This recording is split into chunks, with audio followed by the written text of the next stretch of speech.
Disney का सालाना मेला आ चुका है और काफी सारी अनाउंसमेंट्स भी हुई हैं। तो चलो शुरुआत करते हैं इनमें से सबसे बड़ी अनाउंसमेंट से, जो कि है captain America brave new world की।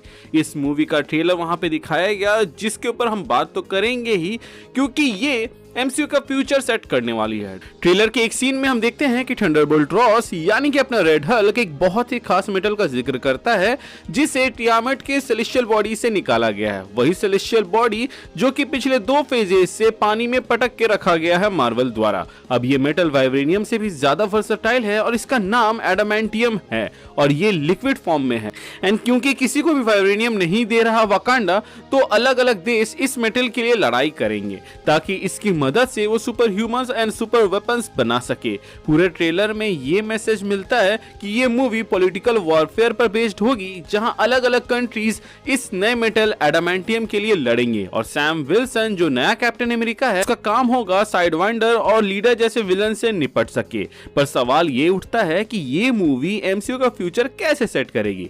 तो कॉमिक्स में एडामेंटियम का सबसे notable use weapon X program में किया गया था, जो कि एक ऐसा एक्सपेरिमेंट था जो म्यूटेंट्स को और भी पावरफुल बनाने के लिए किया गया था। इस प्रोग्राम का सबसे सक्सेसफुल कैंडिडेट वुल्वरीन था और एडामेंटियम को लिक्विड फॉर्म में करके ही वुल्वरीन के बॉडी के अंदर डाला गया था। अब क्योंकि लिक्विड फॉर्म में एडामेंटियम एमसीयू में इंट्रोड्यूस हो गया है, तो इससे ये पॉइंट निकल के आता है कि वेपन एक्स प्रोग्राम एमसीयू में भी टेक प्लेस करेगा, जिसका मतलब है वुल्वरीन की एंट्री।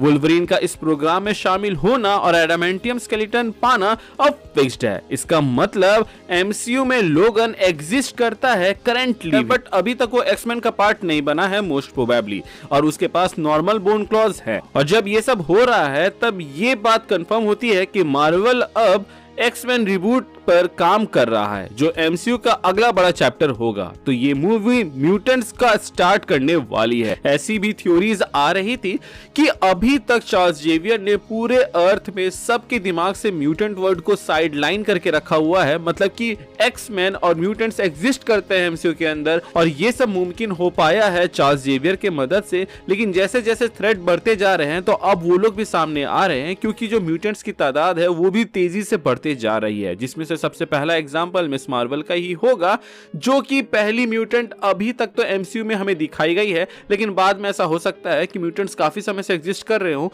लेकिन वो लोग सबसे छुपे हुए थे।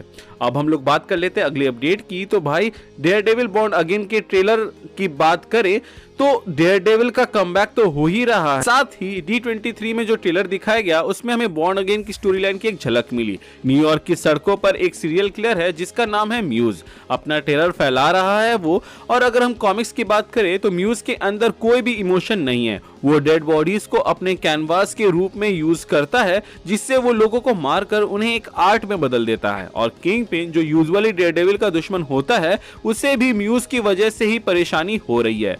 किंगपिन को अपना पॉलिटिकल कंट्रोल बनाए रखने के लिए न्यूयॉर्क को सेफ रखना पड़ेगा, जिस वजह से मैट मर्डॉक यानी कि डेयरडेविल को उसके साथ हाथ मिलाकर काम करना पड़ेगा। ट्रेलर के एक सीन के अंदर हम दोनों को कॉफी टेबल पे बैठ के डिस्कशन करते हुए देख सकते हैं, जहां मैट फिस्क पर भरोसा कर रहा है कि वो लीगली शहर का मेयर बनेगा, पर अगर उसने कोई गलती की तो मैट उसको जेल में वापस भेजने से बिल्कुल भी नहीं हिचकिचाएगा। इस ट्रेलर में बुलजाई को भी दिखाया गया है, जो कि या तो जेल से आ रहा है या फिर जेल जा रहा है। साथ ही पनिशर की भी वापसी भी होगी इस सीरीज के अंदर, जो अपने किलिंग स्प्री पर होगा, जब मैट उससे मदद मांगेगा म्यूज से डील करने के लिए। इसके अलावा डेयरडेविल बॉर्न अगेन में हमें मेल व्हाइट टाइगर की भी एंट्री होते हुए दिख रही है, जो कि एक नया कैरेक्टर एडिशन होगा इस सीरीज में। और कुछ महीनों पहले तक हमें लीक वीडियोस में दिखाया गया था कि पनिशर ने मेल व्हाइट टाइगर को मार दिया था, तो ये प्लॉट ट्विस्ट भी हमें देखने को मिल सकता है, या फिर हो सकता है कि वो बस एक दिखावा था ताकि वो लोग म्यूज को इसमें ट्रिक कर सके या फिर उसको ईगो पे हर्ट कर सके। या फिर ऐसा भी हो सकता है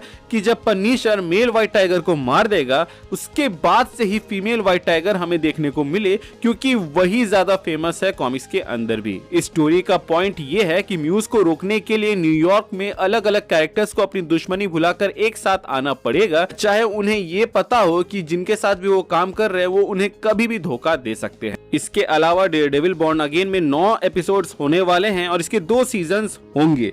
हो सकता है कि सेकंड सीजन में हमें फीमेल व्हाइट टाइगर देखने को मिले, जैसा कि हमें अल्टीमेट स्पाइडरमैन सीरीज के अंदर देखने को मिला था, जहां पे उल्टी बाल्टी के टीम में हमें व्हाइट टाइगर देखने को मिली थी। अब हम लोग बात करें अगाथा ऑल अलोंग का, तो उसका ट्रेलर तो रिलीज हो चुका है, जिसको आप लोगों ने YouTube में भी देख ही लिया होगा, जिसमें अगाथा, विकेन और बाकी विचेस एक साथ विचेस रोड पर अपनी विशेष पूरी करने के लिए जा रही है। ट्रेलर में ये पता चलता है कि अगाथा बाकी विचेस को बस अपने फायदे के लिए यूज कर रही है और एक पॉइंट पर रियो भी उसका साथ देगी, पर बाद में वो धोखा दे देगी। एंड इसी पॉइंट के बाद से शायद तक अगाथा को रियलाइज हो कि वो जो कर रही थी वो गलत है और फिर वो बाकी विचेस का साथ लेकर रियो को रोके या फिर वो सही लाइन पे आ जाए। इसके अलावा ऐसे भी रूमर्स आ रहे थे कि हमें अगाथा ऑल अलोंग के अंदर इमोर्टस दिखने वाला था as author of Darkhold, और उसने ही कुछ चेंजेस किए थे जिसके वजह से वांडा करप्ट हो गई और ये सीन शायद तक हटा दिया गया और फिर हमें ये देखने को मिलता कि जो मैजिकल रियल्म है उससे कथॉन नहीं रिलेटेड है, बल्कि कैंग का वेरिएंट इमोर्टस रिलेटेड था। खैर, अब तो कैंग डायनेस्टी को हटा दिया गया है, तो इमोर्टस हमें इस सीजन में देखने को मिलेगा या नहीं, ये तो सीजन आने के बाद ही पता चलेगा। अब हम लोग बात कर लेते हैं आयरन हार्ट के बारे में, जिसका ट्रेलर दिखाया गया, जिसमें रिरी विलियम्स एमसीयू में अपनी पहचान बनाने की कोशिश कर रही है। शो में कुछ खास नया तो देखने को नहीं मिल रहा, पर यह कैरेक्टर डेवलपमेंट की एक और स्टोरी होगी, जिसके अंदर हमें यह दिखाया जाएगा कि शूरी द्वारा उस आयरन हार्ट सूट को ले लेने के बाद से रिरी कैसे फ्रॉम स्क्रैच फिर से अपना आयरन हार्ट का सूट बना रही होती है, जिसके लिए उसको MIT वाले भी रिसोर्सेज नहीं दे रहे होते हैं, क्योंकि वो काफी सारी गड़बड़ कर रही होती है। एंड ऐसे ही समय में उसकी मदद करने के लिए वहां पर आता है डोमिनिक थॉर्न का कैरेक्टर, मतलब कि द हुड, जो कि गलत रास्ता अपना के पैसे और टेक चोरी करता है और इसी में डोमिनिक थॉर्न उसका साइड देती है। लेकिन तभी उसको रियलाइज होगा कि जो वो कर रही है वो गलत है एंड उसके बाद जब वो अपना सूट बना लेगी तभी वो द हुड को रोकने लगेगी। अगर हम कॉमिक्स की बात करें तो कॉमिक्स के अंदर द हुड के पास ऐसे शूज थे जिनके मदद से वो उड़ सकता था, प्लस ऐसा हुड था जिसको अगर वो पहन ले और अपनी सांस को रोके तो वो इनविजिबल हो सकता था। इसके अलावा वो एक मैजिक यूज करने वाला कैरेक्टर है,